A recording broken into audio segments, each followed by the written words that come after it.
Eu queria primeiro agradecer a vocês duas, doutora Mônica e doutora Camila, pela presença aqui na nossa Arena Jus Brasil, da FENALOR, e começar com uma pergunta mais inspiracional, só para a gente organizar, a gente pode começar com a doutora Mônica, depois a doutora Camila, para falar um pouco de como que vocês enxergam na gestão da Defensoria Pública da Bahia essa utilização de tecnologia no dia a dia do defensor, da defensora pública, para que possa alavancar resultados, tanto em termos de velocidade como de qualidade, sem, claro, perder a autonomia humana do profissional que está ali à frente dos processos. Boa tarde a todos. Nós ingressamos na gestão da Defensoria Pública em março desse ano com um desafio enorme. A Defensoria Pública da Bahia, infelizmente, não vivia uma realidade tecnológica. Então, eu, enquanto defensora, né, de chão de fábrica, né, como Camila gosta de falar, eu não dispunha de nenhum mecanismo que me auxiliasse no meu peticionamento. Então, imagine que minha realidade até março desse ano era abrir um editor de texto, qualificar a parte, fazer a petição, procurar jurisprudência, copiar, colar, toda aquela manufatura trivial, básica, que a gente sempre vivenciou desde a minha formação, digamos assim, né? Então, o nosso desafio era, nesses 40 anos que a Defensoria vai completar, a gente realmente ingressar no universo tecnológico que auxiliasse os defensores, porque nós somos poucos em relação à demanda da população do estado da Bahia. Nós temos quase 15 milhões de habitantes, 90% de um público-alvo, né, que nós devemos atender, e o desafio era fazer mais, melhor, sem fazer o colapso humano, porque as necessidades são inesgotáveis e a nossa capacidade produtiva é limitada.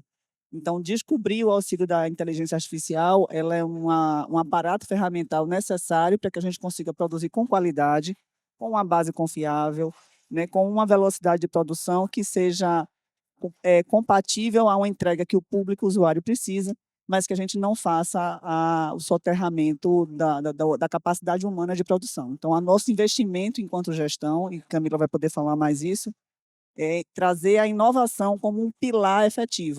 Ninguém havia testado, nós nos dispusemos a ser esses experimentadores.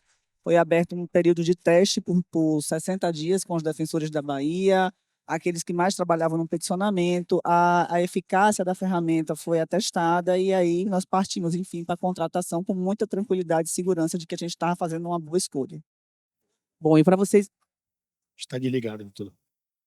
Bom, e para vocês entenderem o tamanho do nosso desafio, a Defensoria Pública é uma instituição essencial à função jurisdicional do Estado e que, ao longo de sua história, mudou muito a sua natureza. Então, as pessoas costumam associar muito a atuação da Defensoria Pública à hipossuficiência econômica apenas, mas não. Nós atuamos na defesa de toda e qualquer espécie de vulnerabilidade, para além das questões econômicas. Então, o nosso desafio, em termos de volume, ele só tende a aumentar. A doutora Mônica trouxe os dados relativamente ao tamanho do Estado da Bahia, né? São 15 milhões de pessoas, um potencial de aproximadamente 14 milhões de pessoas para serem usuários da Defensoria Pública. Então, para a gente era muito importante pensar em mecanismos que pudessem otimizar os processos, porque somos apenas 426 profissionais distribuídos em 52 comarcas das 203 que existem hoje na Bahia. As 52 comarcas de classe final, as mais volumosas, as que têm os maiores desafios, as que têm as maiores demandas, uma população também empobrecida, uma população muito vulnerabilizada e que precisava acessar, né, a jurisdição através dessa instituição que representa a concretização do modelo de assistência pública, jurídica e integral gratuita. Então, a gente tem essa parceria, a gente inicia o diálogo com a Jus Brasil, com quem a gente já tinha uma conversa por conta de ser o maior repositório de busca processual hoje da América Latina. Então, a gente já tinha essa contratualização com eles. Quando eles nos apresentam a ferramenta, que foi essa ferramenta que buscava trazer completude, confiabilidade, inteligência, né, generativa, todos esses mecanismos que vinham além da mera questão relacionada à busca processual, isso nos pareceu muito conveniente e para a gente também foi muito importante essa parceria porque ela acontece dentro de um Estado que precisava se firmar em termos de representatividade. Então, para a gente também era importante buscar esse incentivo e valorizar uma empresa que também é baiana como nós. Então, foi muito importante começar esse processo de negociação com a Jus Brasil. A gestão inicia muito fincada nas diretrizes de tecnologia, inovação, eficiência. A doutora Mônica traz essa questão de que a gente enfrentou um processo de enfim, levantamento do estado da arte, onde a nossa situação lá era uma situação muito rudimentar, né? Tudo muito um sistema judiciário que se colocava cada vez mais operacionalizável através de robôs, e nós com aquela sensação de que estávamos ainda vivendo no século passado, com a meta de ter que alcançar potencialmente 14 milhões de pessoas. Então, a ferramenta do Jusiá nos pareceu muito essa conveniência, ela tem otimizado muito os nossos processos. A gente recebeu hoje a notícia, inclusive, de que somos 426 defensores públicos e 425 estão em uso da ferramenta, ou seja, a adesão tem sido muito positiva e a gente espera que a gente consiga aprimorar cada vez mais os processos e alcançar cada vez mais pessoas. Muito bom, doutoras. Eu vou contar algumas coisas aqui interessantes de bastidor para vocês, tá? Primeiro, pegando o que a doutora Mônica trouxe, vocês sabem que a empresa de tecnologia tem que falar 2 palavras em inglês a cada frase para poder dizer que a gente é chique, né? Então a gente chama de POC, né? Que é um processo de um teste, uma prova de conceito, né? Proof of Concept. A gente fez isso com a Defensoria da Bahia. Aqui tem uma coisa muito verdadeira para quem trabalha com tecnologia. Nós não temos a pretensão de colocar na rua um produto perfeito em primeiro momento. Tá? É sempre um dilema, né, para uma empresa que tem uma marca forte como o Jus Brasil. Eu coloco ele na rua com algum nível de imperfeição ou eu deixo de colocar ele na rua e uma empresa de garagem que tem uma ideia bacana coloca e passa na minha frente, tá? Então foi muito interessante essa experiência com a Defensoria Pública da Bahia, que eles usaram o Jusiá por 2 meses nesse modelo de prova de conceito e criticaram pra caramba o produto, sabe? Ó, isso aqui não tá bom, isso aqui não funciona bem. E a gente amava isso. Tanto que a gente fez uma prova de conceito que, inclusive, nem envolvia um contrato para dizer, ó, a gente está aprendendo com vocês aqui, que são advogados e advogadas públicas, lideranças de pensamento jurídico na realidade que vocês vivem e lidam com casos que são super, né, desafiadores, né? Tem uma história que a gente conta lá dentro, que é muito legal, um dos defensores contou para a gente, que é qual é dos casos de usos mais comuns para quem usa juiziar na defensoria pública, né? Ou na procuradoria, enfim, ou num escritório que lida com grandes litigantes, enfim, tal, né? É encontrar as melhores. Eu até fiz uma pesquisa aqui, tipo Faustão, porque eu sou jornalista, não sou advogado. Encontrar os melhores caminhos para os resumos de caso. Então, eu estou fazendo um trabalho para entender como funciona o reconhecimento de paternidade após a morte do pai. Trouxe aqui, esse é o exemplo lá. Muitos desses processos estão em segredo de justiça, portanto, não estão em nenhuma base visível, mas alguns estão abertos. Como encontrá-los? No Jusiá eu consigo trazer isso de forma resumida do que está aberto e consigo começar a conectar pontos, como diria Steve Jobs, né? A solução é conectar os pontos para gerar inteligência jurídica. Então, é nisso que a gente se sente, né, muito útil, e ser útil para uma defensoria pública é ainda mais valoroso, porque você está atuando ali naquela camada mais suficiente, né? E essa é a minha próxima pergunta. Pesquisei que vocês têm, né, na Defensoria da Bahia, uma prática de mutirões, né, e de atendimentos escaláveis, né, para lidar com esses 15 milhões potenciais assistidos. E vi que nesse ano vocês têm algumas novidades, fizeram um mutirão para as mulheres que não têm, que são mães e que os filhos não têm o reconhecimento de paternidade. Eu queria entender um pouco como a tecnologia atinge o papel constitucional ali, o papel final da Defensoria Pública de atender melhor e mais as pessoas que precisam da advocacia pública.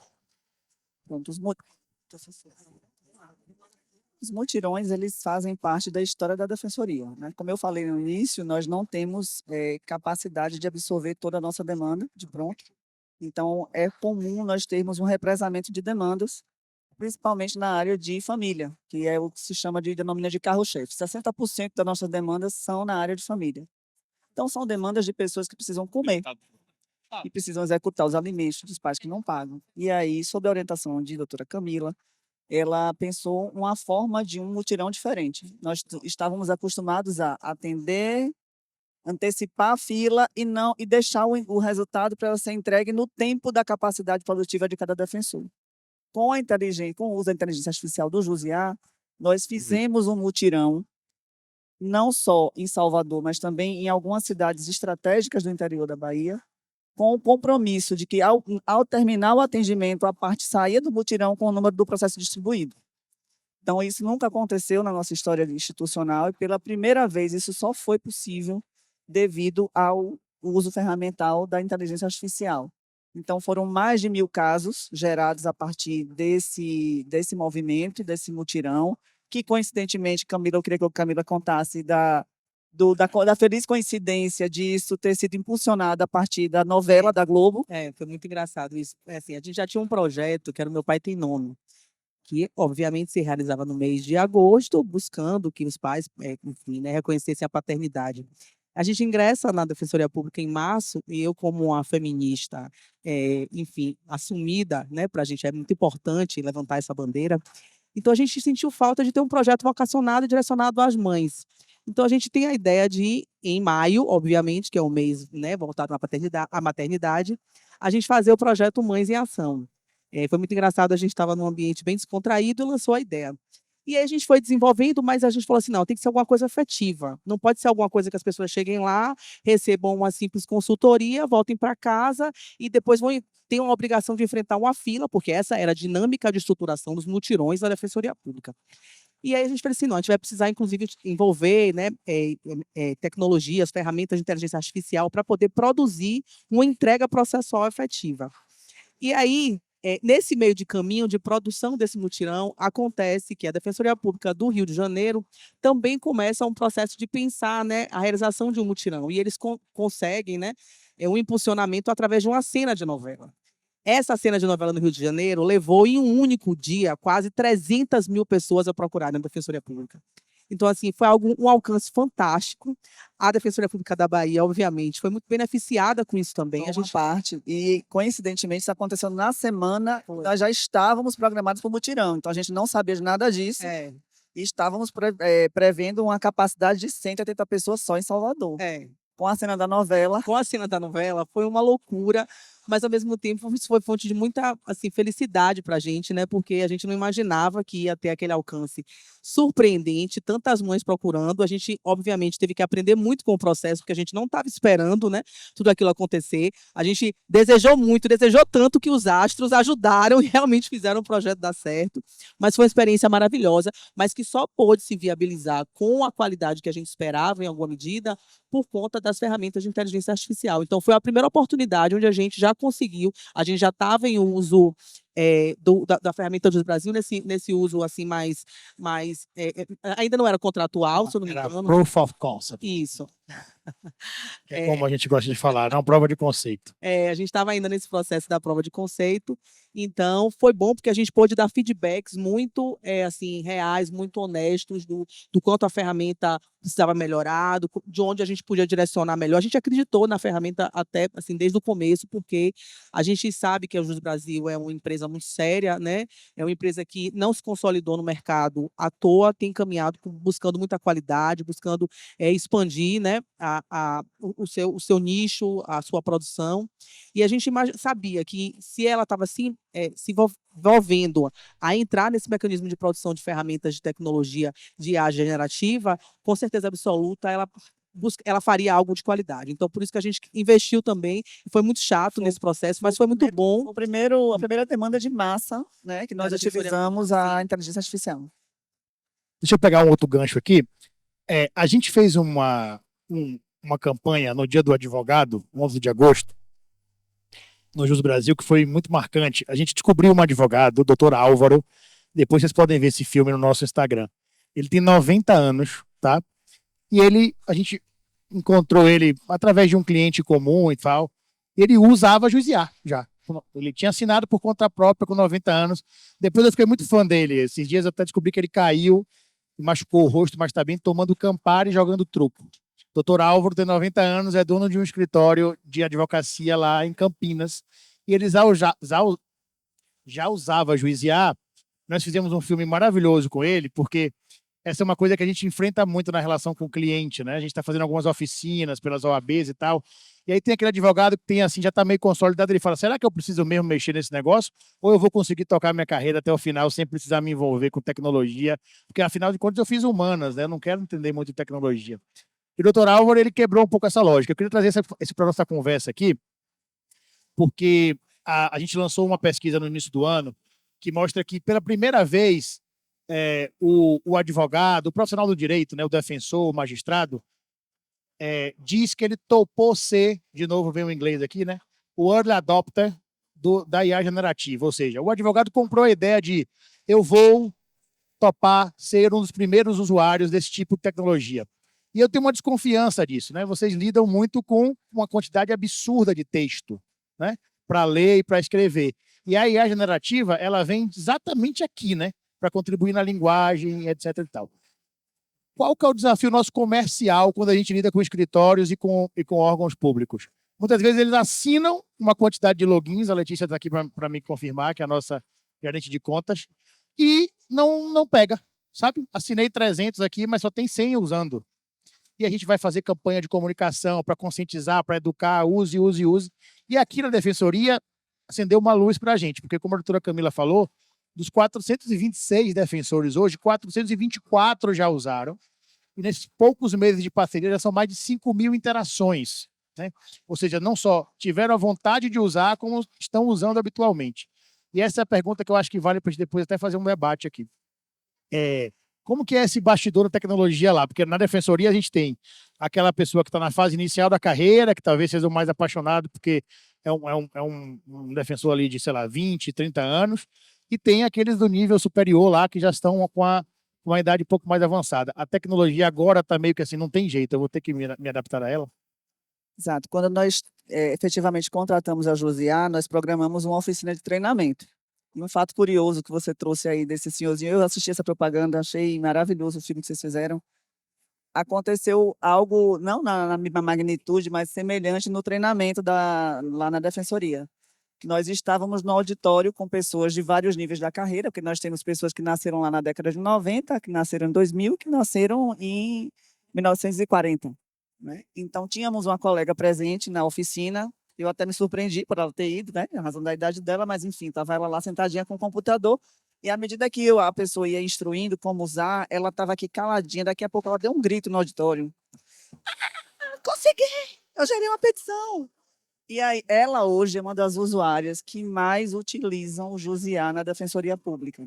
E ela fala isso com muito prazer, porque ela se dobrou ao medo, né? Ela se entregou ao desconhecido, né? De ver que não é algo complexo, é um facilitador, é um instrumento que nos auxilia no dia a dia. E que eu falo sempre, qualquer instrumento que venha nos permitir ter um maior tempo útil de vida para outras atividades, para que o trabalho não seja um fim em si mesmo, para que a gente não se esgote, não se finalize.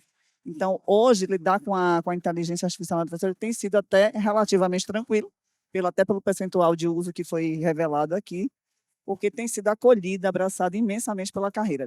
Do mais novo, que já entra nesse universo, que já nasce, né, com uma perspectiva de utilização muito mais naturalizada da tecnologia, até os mais antigos, que também aí têm encampado a ideia, porque enxergam na ferramenta realmente um facilitador de trabalho. E essa questão é muito interessante, porque uma das questionamentos que nós recebemos era: vocês vão começar a incentivar demais o uso das ferramentas, vocês vão se desumanizar. Há uma preocupação especial no âmbito da Defensoria Pública de que a gente não se distancie exatamente daquelas pessoas que mais precisam do nosso serviço. E o que a gente percebeu foi exatamente a movimentação contrária, né? O uso da ferramenta fez não só o profissional se redescobrir no processo de reposicionamento interno dentro da instituição, então ele pôde acessar sentimentos de superação, sabe, de construção, que ele já não acessava porque ele não conseguia produzir naquele volume, naquela quantidade, como também ele pôde ver uma repercussão muito mais valiosa daquilo que ele produzia, podendo se dedicar, tendo um tempo maior para poder ele pensar inclusive em soluções extrajudiciais, né? Não, evitar um pouco a judicialidade, pensar em medidas alternativas, se dedicar a projetos. Então, o caminho é exatamente esse, é fazer com que a ferramenta se automatize, se direcione para aquilo que é automatizável, para que a energia humana se verta exatamente para os processos internos, para a qualificação dos processos internos e para a qualificação dos processos externos. E aí, pessoal, eu vou trazer agora de novo um bastidor do Jus Brasil, tá? O Brasil tem hoje, Estado brasileiro, 80 milhões de processos, tá? O Jus Brasil tem na sua base 7 bilhões de documentos, tá? Com a IA generativa, esse game muda. Eu sempre uso um exemplo lá pro meu time, né? Antes da IA generativa, seu voo atrasou, certo?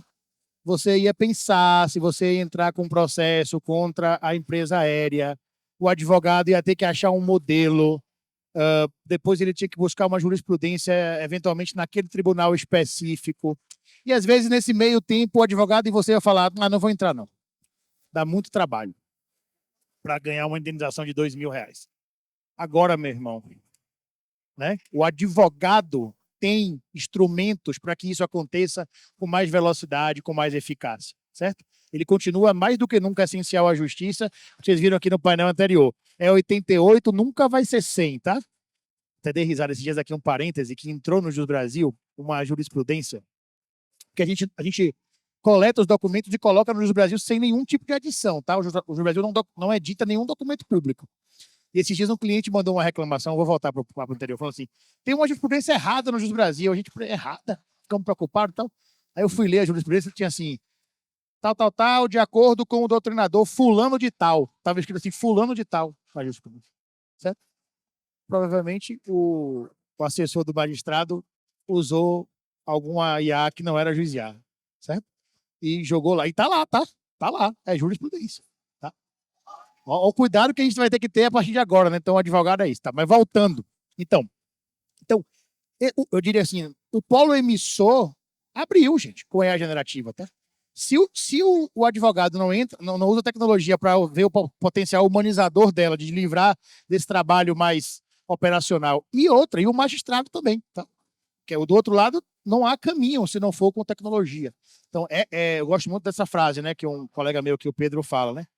Precisamos pensar no potencial humanizador da IA generativa, né? Porque é ela quem vai dar condição da gente poder continuar sendo humano, colocando nossa energia naquilo que é decisivo, que é Me estratégico. permita só pegar esse gancho da sua fala, porque o judiciário ele vem se preparando para essa automatização há muito tempo. Né? Nós temos a agenda de desafio do judiciário de 2026, nós temos a justiça aberta. Eles vêm investindo fortemente a partir daqueles recursos dos ODS em tecnologia, então a gente precisa ter paridade de arma para lidar com essa realidade. Sim, Né? porque senão vai jogar lá e... E esse também foi um dos propulsores da gente ter que correr atrás, porque a gente precisa, a gente ia acabar perdendo prazo. Né? Então, os profissionais também iriam acabar incorrendo em alguma repercussão disciplinar pela incapacidade física de lidar com demandas de massa produzida por bots, por disparos em massa do próprio judiciário. Então, esse foi um outro gancho que a gente teve que estar atenta para poder velar até pelos nossos próprios colegas. Viu? E eu quero falar também do exemplo do potencial de alcance, porque a Defensoria Pública não está em todas as comarcas do estado da Bahia, né?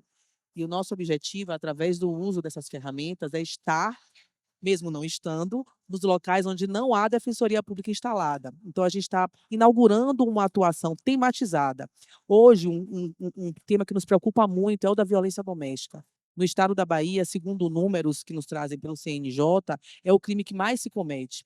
E os números e os dados apontam ainda que a utilização de medidas protetivas de urgência, elas são passíveis de prevenir a ocorrência com maior frequência de feminicídios. Então, em agosto agora, a gente inaugurou no DEM Bahia, com potencial de proporcionar, através de ferramentas de inteligência artificial, né, o serviço de oferecer às mulheres de todo o estado da Bahia, independentemente de terem defensoria pública instalada ou não, a opção de poder se valer de uma medida protetiva de urgência, que é muito preventiva, obviamente, e que pode sanear inúmeras situações, inclusive de violências que às vezes repercutem nos próprios filhos. Então, às vezes, qualquer situação que repercuta, que reverbera na segurança pública, ela é algo mal resolvido que nasceu ali no seio da família.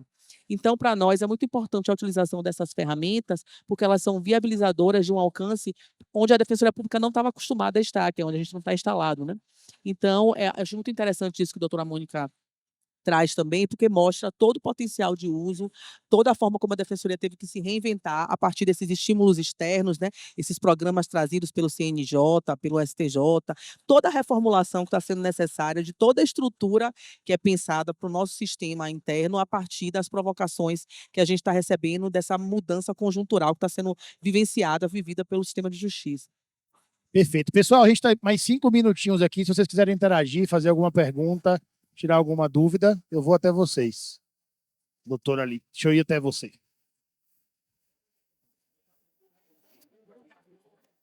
Olá, me chamo Jaqueline, sou defensora pública também no estado do Pará. E eu fiquei curiosa, porque eu também coordeno o núcleo de família da Defensoria lá do Estado do Pará, e quando a gente tem esses mutirões, eu vejo que a problemática é parecida, né? Eu pergunto para vocês, na prática, como foi que vocês usaram a Juiz-A nesse mutirão, nesse exemplo que vocês deram? Pronto. Nós fizemos esse mutirão em Salvador, e me lembrei aqui, e simultaneamente em 25 cidades. Como a gente já estava no período de testagem do Josiá, por 60 dias, então nós estruturamos por polos, né? Na verdade, esses 25 municípios eles ficaram estruturados com polos, cada um com acesso à assinatura, né, do Josiá. Nós fizemos um foco de que nós iríamos fazer ações de alimentos e de execuções de alimentos. Então, a cada atendimento que já tínhamos agendado previamente, já dispunhamos dos documentos, né? Automaticamente a gente entrava no sistema de atendimento, pegava o documento, baixava, jogava na ferramenta e fazia a peça automaticamente pela ferramenta do Josiá. Baixava e já ingressava no PJE com a medida. E aí,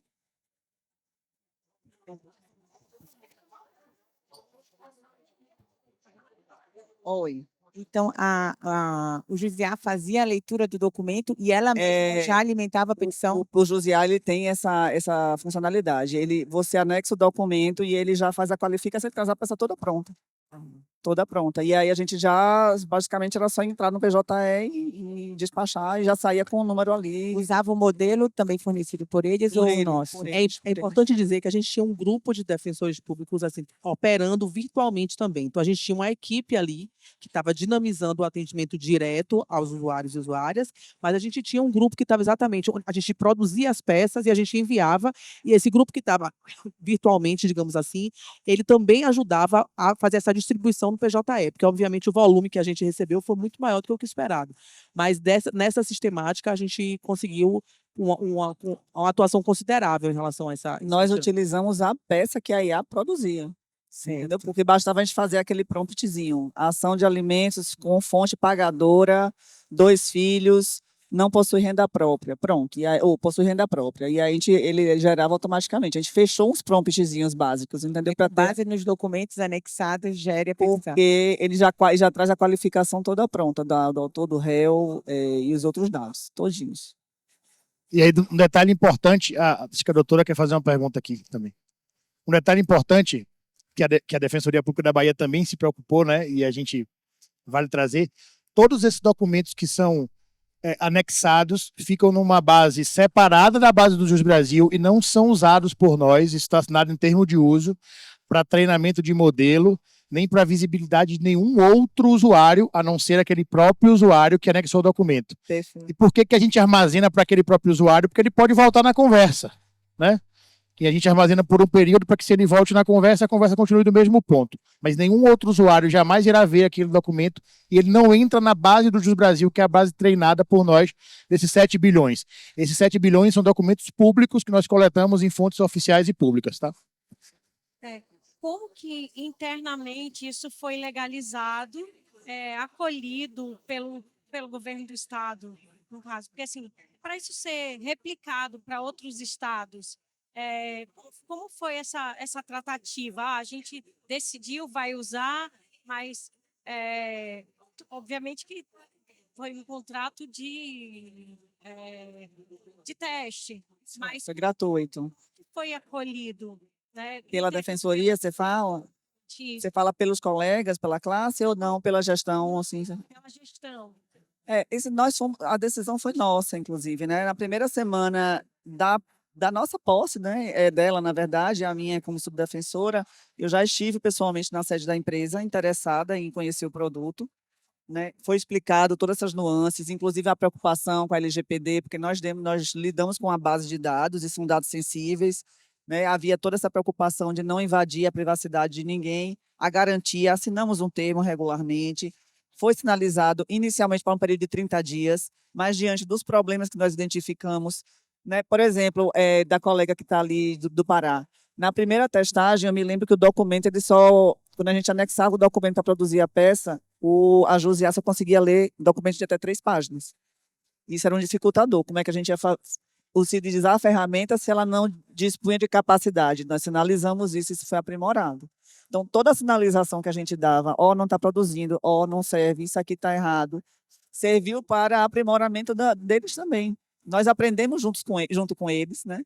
E ajudamos a fazer esse aperfeiçoamento do produto para que ele ficasse bom para a gente e para o público em geral, que hoje em dia usa. Então, nesse período de testagem, que acabou sendo ampliado para 60 dias, ele nos deu a segurança, primeiro, porque a gente já tinha referência de que o Jusiá era o buscador oficial do CNJ, né? A partir de um convênio recentemente formado. Então, tem uma extrema credibilidade que nos dava de testar esse produto com maior acurácia. E aí partimos para uma contratação, porque nós já éramos assinantes do Jus Brasil, e aí fizemos essa contratação, mas com muita tranquilidade e segurança de que a gente estava entregando dentro da cartela, né, dentro do horizonte, claro, de um horizonte de uma ferramenta de generativa jurídica, né? É isso, uma base que fosse acessível para o defensor, para a defensora, confiável e que não fizesse ele perder tempo, porque de nada me adiantava, e a Camila, fornecer para a classe uma inteligência artificial, toda hora fazer conferência externa da jurisprudência. Então, ia perder tempo. Se o objetivo é otimizar tempo e capacidade produtiva, eu tenho que ter a melhor ferramenta naquele momento. Então, isso foi muito bem aceito internamente pela gestão, isso foi discutido no âmbito da Comissão de Tecnologia da Informação e amadurecido com muita segurança. Eu costumo dizer sempre, viu, doutora, que quando você contrata ferramentas de tecnologia, se o fornecedor não te deixa testar, desconfie, tá? Que é uma praxe mínima do mercado, né? Testar, usar, ver se ela de fato resolve a sua dor, né? E nesse caso foi aí ao extremo, porque a gente literalmente nós lançamos, salvo engano, 15 de março, 16 de março, a Defensoria da Bahia estava usando o Jusiá, num ato de coragem, mas como a gente também é baiano, a gente falou, vamos nessa, e deu certo. Então esse é um ponto, tá? E depois, só para esclarecer do ponto de vista contratual, é o que a gente, de novo aqui o inglês, chama de, né? Como é que a gente chama, Leti? Esse upselling, né? Exato, né? Que é quando você tem um contrato que já envolvia jusbrasil.com.br, que a Defensoria da Bahia já usava, e você faz um upgrade para poder, a Leti foi até que fechou, um upgrade para poder agora ter jusbrasil.com.br, mas Jusiá, e aí vem doutrina, e aí vai todos os serviços que o Jus Brasil oferece. Só queria fazer um acréscimo de que nós, anterior à imersão no Jusiá, a gente tinha tido uma experiência traumática, não vou falar o nome do produto, que era a opção da automação documental. Então, dependia do defensor alimentar a base com seus modelos, subir os modelos, e a gente fez um relatório de uso, dos 426, apenas 33 usaram, porque se o objetivo era facilitar, eu não tinha que estar transpondo minha base para aquilo ali, se mudasse a jurisprudência, eu tinha que alterar. Então, a gente enxergou que nesse comparativo de ferramentas, o modelo de automação documental não nos servia, porque os dados revelavam, eles não mentem, né? E o uso da Jusiá e o resultado já massificado, extremamente. Referenciada. Só ressalvando uma situação, porque você falou de Estado da Bahia, e aí eu não sei, porque a Defensoria Pública ela detém autonomia financeira, orçamentária e administrativa. Então, a gente não precisa envolver o Estado da Bahia nas nossas negociações. Então, a nossa gestão, ela tomou a iniciativa e a gente mesmo deu continuidade à relação que já tinha, a parceria que já tinha com o Jus Brasil, e aí firmou a contratualização da ferramenta de Jusiá. Externamente, assim, houve muita crítica? Não.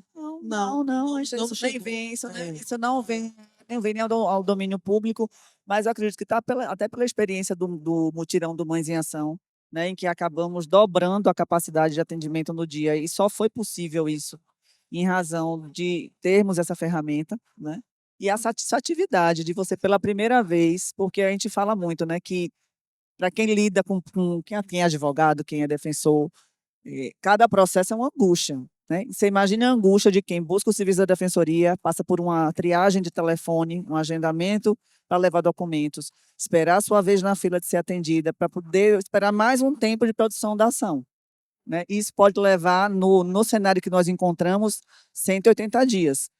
Né? Então, imagine o que é a satisfatividade de você ir para um atendimento naquele dia e você sair dali com o seu número do processo e sabendo que daqui a alguns poucos dias o despacho do juiz gera CITES para o alimentante para pagar a pensão, para pagar o débito alimentar, CITES do alimentante, fixos provisórios. Então, a gente realmente colaborou para o acesso à justiça através da tecnologia. E isso operou para voltar a credibilizar a imagem da instituição, porque ter filas às nossas portas assim, é um aspecto muito negativo para a gente.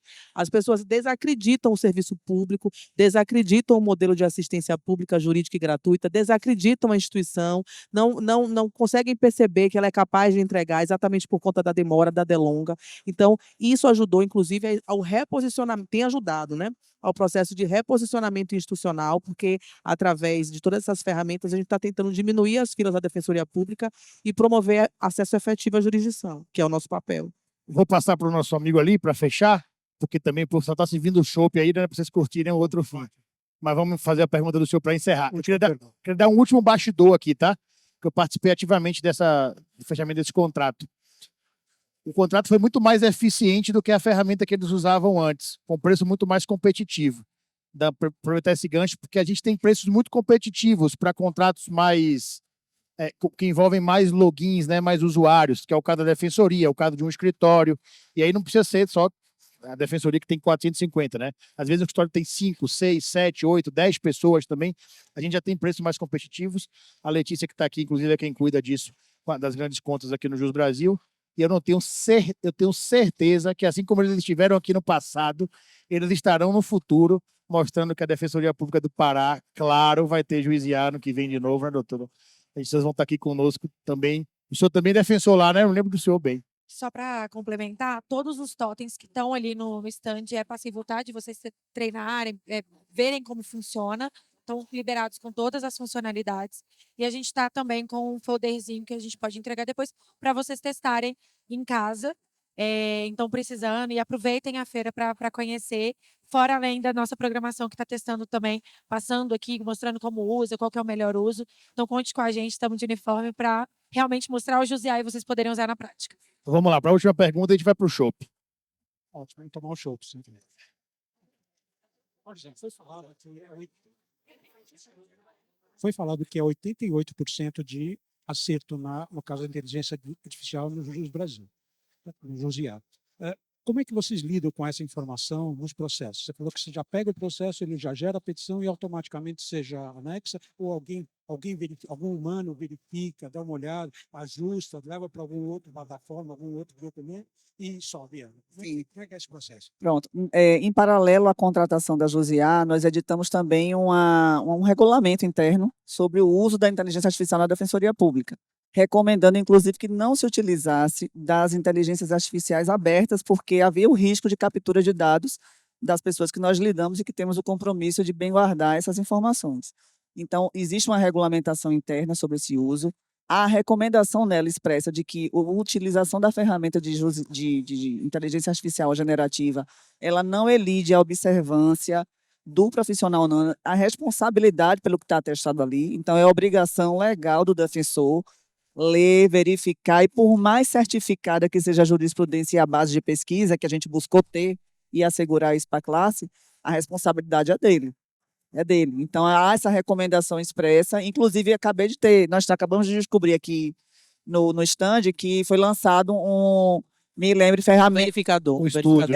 Não, pesquisa qualificada, que é uma adição agora de verificação, como se fosse uma dupla verificação, né? Que no momento que você vai fazer uso da ferramenta, você aciona esse botão, né? Esse dispositivo na página do Jusiá, e ele é como se ele fizesse um segundo filtro de qualidade, né, na pesquisa. E eu já conversei com a coleguinha ali para pedir a ela que ela faça um videozinho, porque as pílulas de vídeo são muito assimiláveis na carreira, porque a gente lida com muita informação. Se a gente mandar um e-mail, ninguém vai entender isso.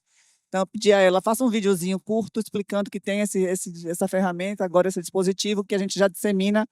Então, a responsabilidade, sim, do profissional inteiramente, a gente está fornecendo auxílio, aparato, a responsabilidade 100% dele. Muito obrigado, Roberto. Pessoal, é isso. Eu queria agradecer a todos vocês que ficaram aqui até às 18 horas na Freicaneca. Agradecer a doutora Camila Canário, Defensora Pública Geral do Estado da Bahia, doutora Mônica Soares, a Subdefensora Pública Geral do Estado da Bahia, que lá atua à frente dos projetos de tecnologias. Enfim, até amanhã. Um beijo para vocês. Valeu. Obrigada.